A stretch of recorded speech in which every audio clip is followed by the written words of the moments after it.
Então, quais ações que podem minimizar esses problemas, né? É isso que eu trouxe um pouco, é que a gente pode estar minimizando isso durante o processo do par, todo o acompanhamento, o recebimento da caldeira e tudo isso. Então, o entendimento do que é par primeiro, trazer essa condição do que é o projeto de alteração e reparo e quando se faz necessário realizar realmente um par, né?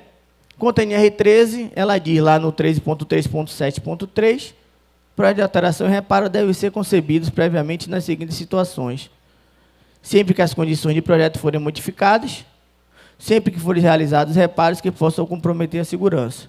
E esse foi o nosso caso, né? A gente teve um problema, um dano com a caldeira, que a gente teve tratamento de água, incrustou, a gente não conseguia mais limpar, a caldeira era muito fechada, não dava mais para limpar o tubulão, é uma flama tubular, e os tubos, a gente partiu para um reparo. Dentro disso, a gente já fez modificações na visualização de melhorar a inspeção, né? Isso o Ricardo nos ajudou nisso também, né? A gente abrindo bocas de visita, aumentando bocas de visita, colocando pontos que eu consiga limpar realmente a caldeira sem precisar fazer, às vezes, uma limpeza química, que foi que a gente usou no primeiro momento para tentar salvar a caldeira, para você ver a condição que a gente estava. A gente fez um tratamento químico, ataque químico, e não resolveu, a incrustação não saiu, para você ver o nível que estava uma caldeira com um ano. Então, a gente inseriu bocais, fez algumas modificações. Então, por isso, a gente teve que fazer um par. E aí tá, o par ele tem que ser feito antes da execução no campo, da execução na caldeira. O que a gente enxerga hoje, muitas vezes, que se faz e depois pega essa informação e traz o que conseguir trazer para escrever. Primeiro a gente escreve, define as premissas, quais ensaios que tem que ser feito, como é que você tem que fazer, quais são os procedimentos de elaboração, de fabricação, para depois sim você partir para a execução.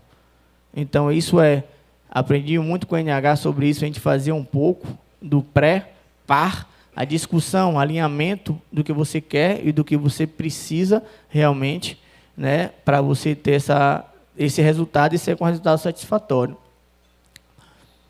Então, vamos lá. Continuando, os projetos de alteração e os projetos de reparo devem ser concebidos e aprovados pelo PLH, então isso já está, isso a gente nem discute sobre isso.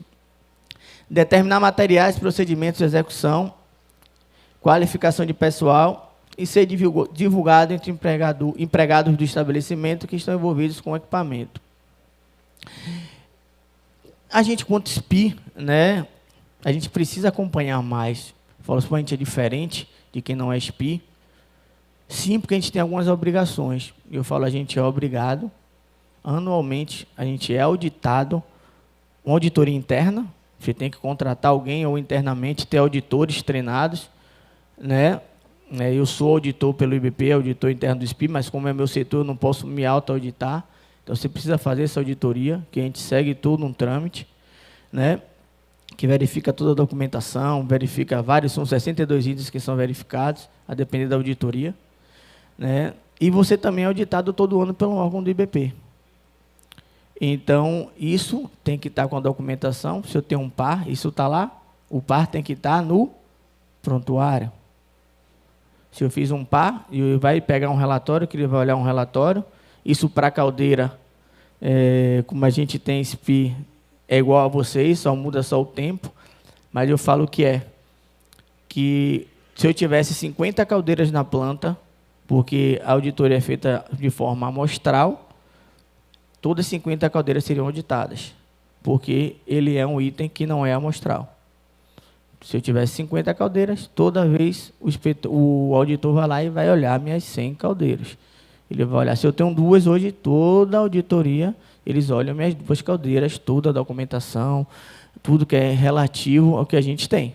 Vasos não. Vasos a gente tem um range menor lá na portaria que a gente tem 0,5% dentro do seu mundo de equipamentos. Hoje a gente tem controlado lá 1.158 ativos, né, dentro de tubulações, PSVs, vasos de pressão e nossas duas caldeiras. Então, a gente sempre está visualizando isso, pegar isso, fazer um bom pitch. Então, a gente verificar realmente aquilo que a gente pediu, né? Eu falo para quem tem caldeira, né? Que quem está te ofertando, tanto quem vai fazer o reparo, tanto o inspetor que está responsável, que não é do seu serviço próprio, no meu caso, está com as informações que precisam estar e no momento que precisa estar. Isso vai garantir lá no final que a gente não tem esse problema. Boa, vai garantir 100%, Rudes? Eu estaria mentindo, senão não estaria aqui.